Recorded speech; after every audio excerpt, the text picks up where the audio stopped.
Pancheekarana Mahabhuta Sambhava karmasaṃcitam Śarīraṃ sukhaduḥkhānāṃ bhogāyatanamucyate. Determined for everyone by his own past actions and made up of the five elements that have gone through the process of fivefold self-division and mutual combination, Pancheekarana, are born the gross body, the medium through which pleasure and pain are experienced.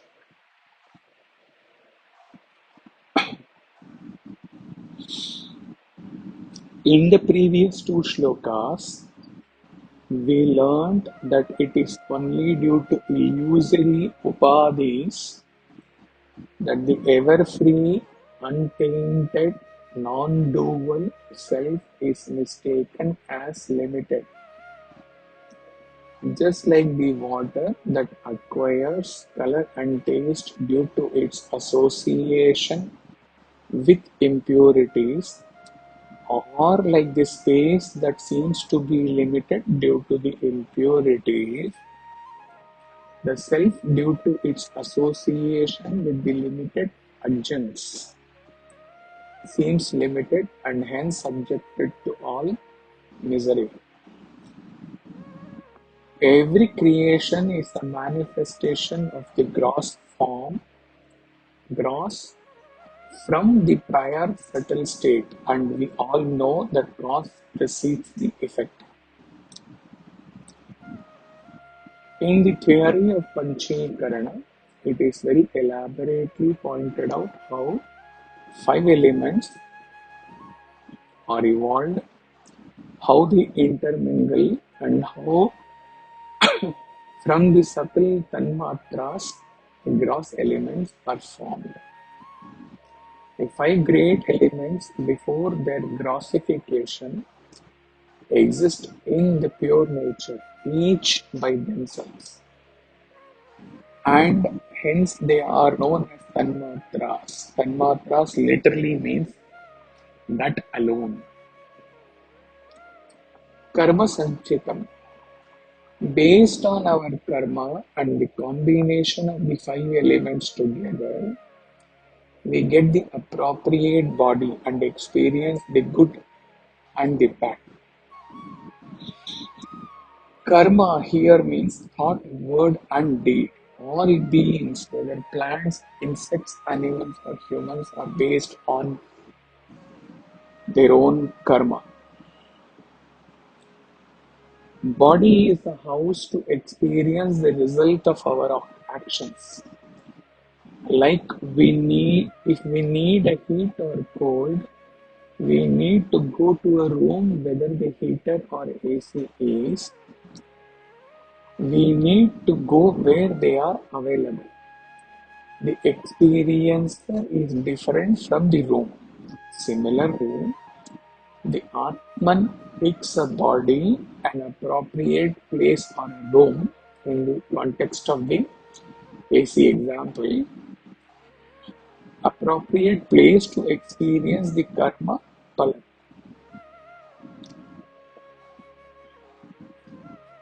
This clearly means that we are different from the body.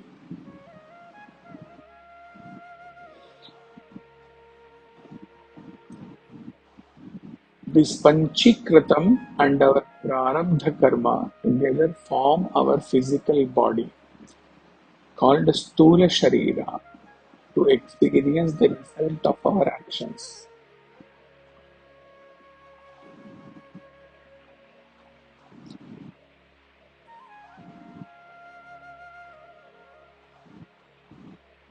Bhogāyatanam, tenement of experience. The example here is that of a business premises where at the counter various transactions take place. Goods coming in and goods going out. Payments coming in and payments going out. Customers coming in and customers going out. There is a two-way interchange of transactions. Some transactions bring a profit, some bring a loss. It's all part of the day's work. This simile is meant to represent the gross body's main function. It is a counter of experiences at which transactions of action take place daily.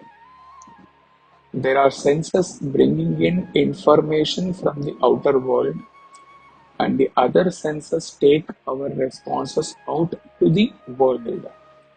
Good deeds are performed which earn merit or punya. This merit is very helpful when accumulated and spent in the right direction to serve the purpose of this human birth.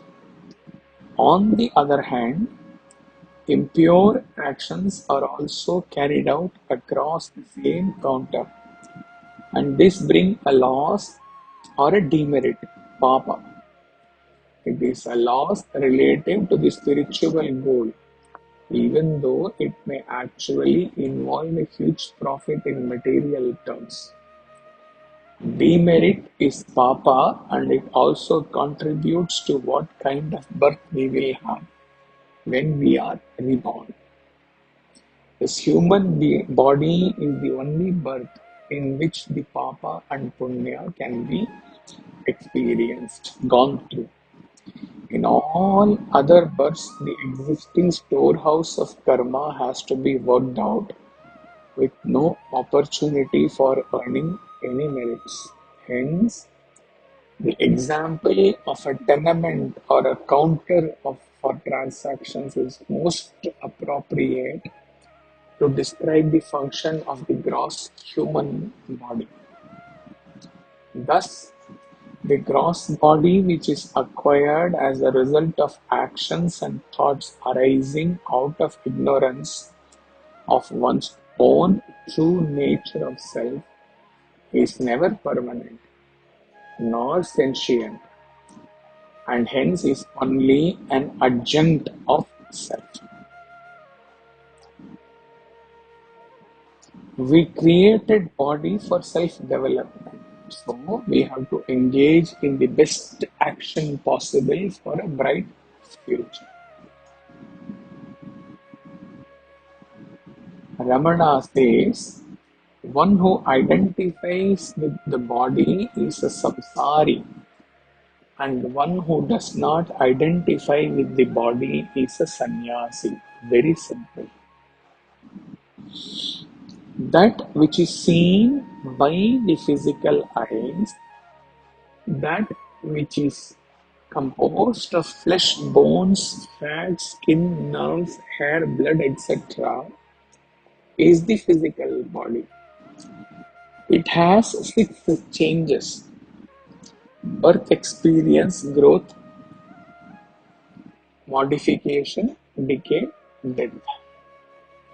This body grows in youth and decays in old age. It develops when good nourishing food is given and decays if food is withdrawn, or if there is some disease, because it disintegrates and decays. It is called a Śarīraṃ. As the body is burnt after death, it is called a Deha.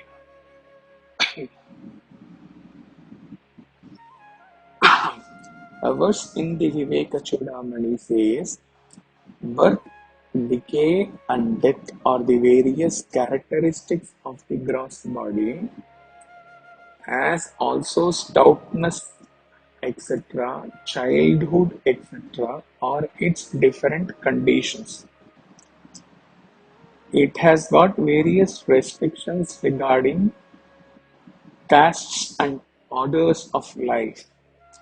It is subject to various diseases and meets with different kinds of treatment, such as worship or insult.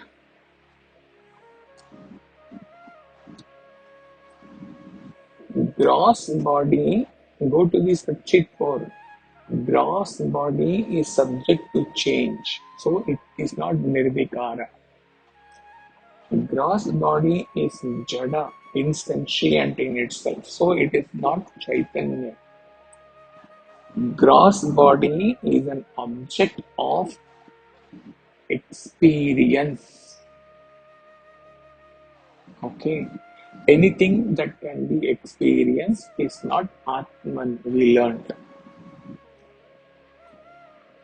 So it is not eternal, it is not Chaitanya, and it is not seer without any prior cause.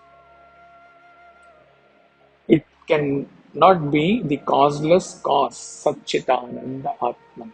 Not possible.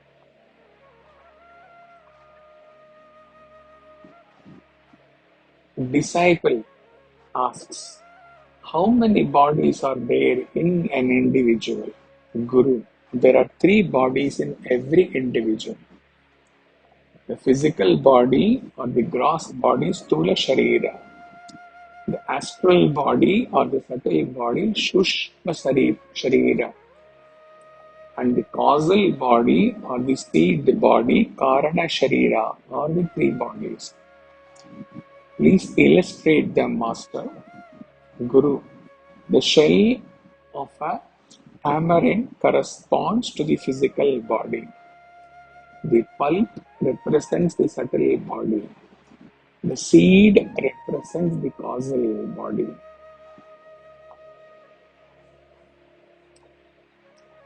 Disciple, what are all the components of the physical body? Guru, the physical body is composed of 5 elements: earth, prithvi, water, apa, fire, tejas, air, vayu, and space, akasha. Disciple, what are all the 7 primary senses, saptadhatus, of the physical body? Shail, rasa, blood, asra, flesh, mamsa, fat, medas, bone, asti, marrow, majja, and 7 shukla are the 7 primary essences of the physical body. What are all the Shat Bhava Vikaras, 6 modifications of the body? Guru, asti existence, jayate birth, vardhate growth,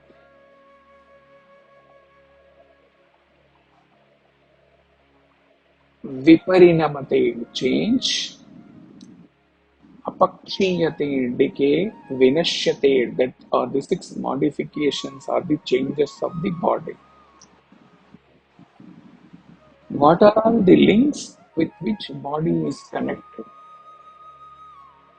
Guru, the body, deha, action, karma, love and hate, ragadvesha, ego, ahankara, non-discrimination, aviveka, ignorance, ajnana are the 7 links of the chain of samskara.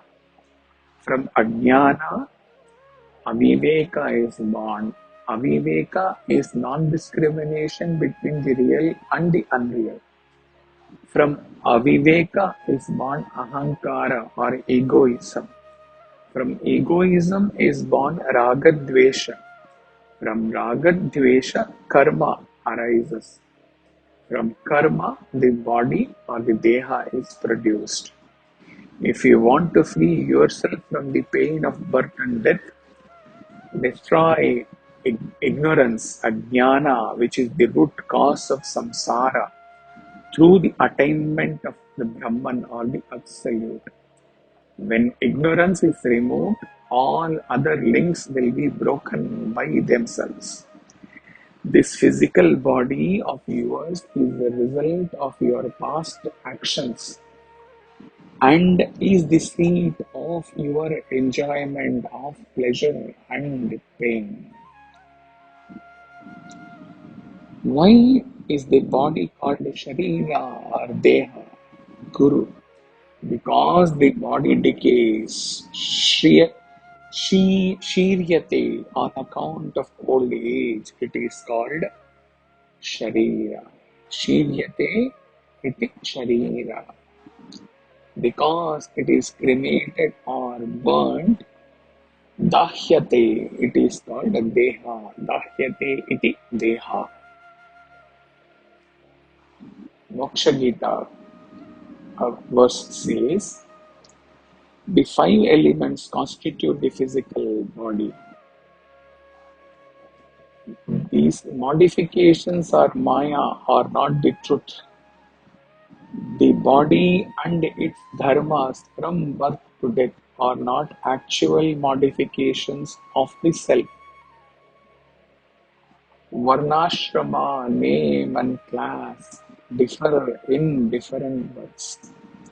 They are mere accidental attributes of the body. There is no physical body either before birth or after death. Hence, it is non-eternal. The six vikaras of the physical body are existence, birth, growth, modification, decay, and death. Just as the ether in a pot is not affected in any way by the destruction of the pot, so also the Atman is not at all affected by the destruction of the body or the Annamaya Kosha. Atman is unattached.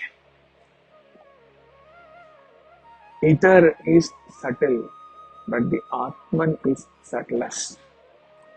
Atman is formless, changeless, birthless, deathless, free from old age. Hence, one should meditate on this Atman or Brahman. Dear all, we have learned so much about the limitations of this gross body.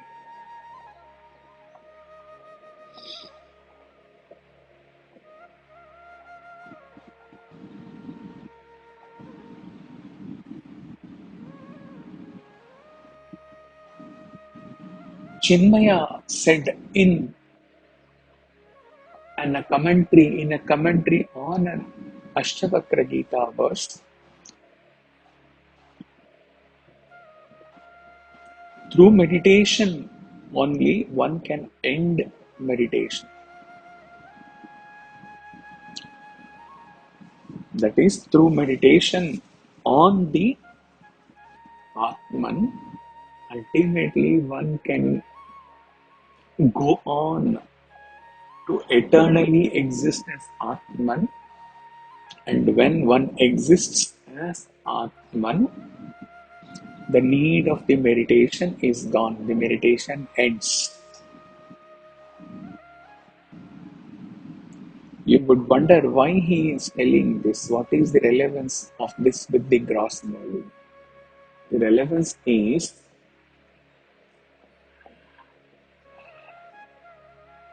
just because we have learned so much about the limitations of the gross body, instead of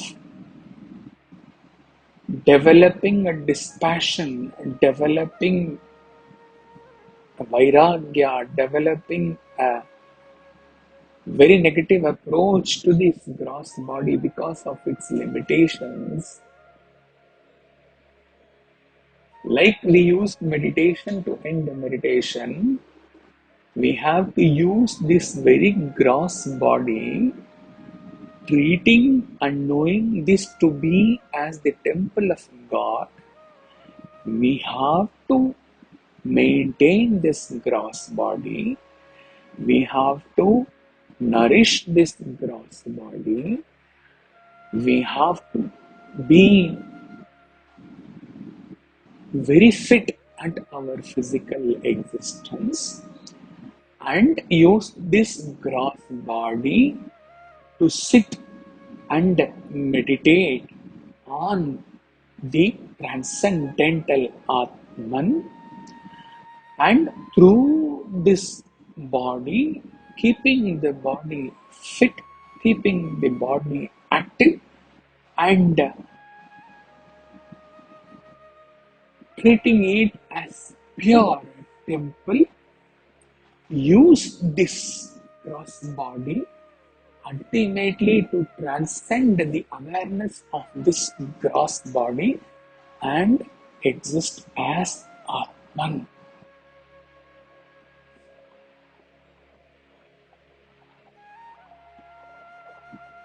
This has to be the approach towards our three bodies. Know the limitations of these three bodies. Know that none of them are changeless, none of them are sentient, none of them are beyond being experienced, none of them are the seer without the seen. However, use them towards the ultimate goal to attain self-realization, after which the three bodies may continue to be used without being aware or without being giving too much importance to them. They are just used, and once one attains realization, it is beautiful to imagine that the three bodies ever refer to the master Atman who is using them for carrying out the leftover dharma before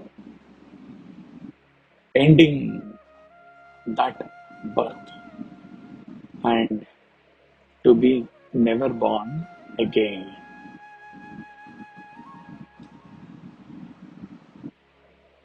We end with the roar of the sage from the Ananda Kutir.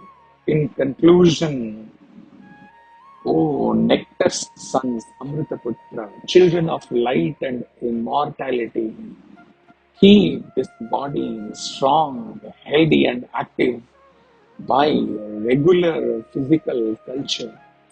Lead a happy and contented life. Say, I have now good blooming health.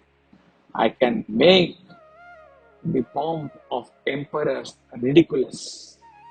Use this body horse to reach the destination Brahma Nirvana. Use this body as a boat for crossing the river of life samsara to the other shore of immortality and fearlessness. From samsara, reached to the shore of immortality and fearlessness.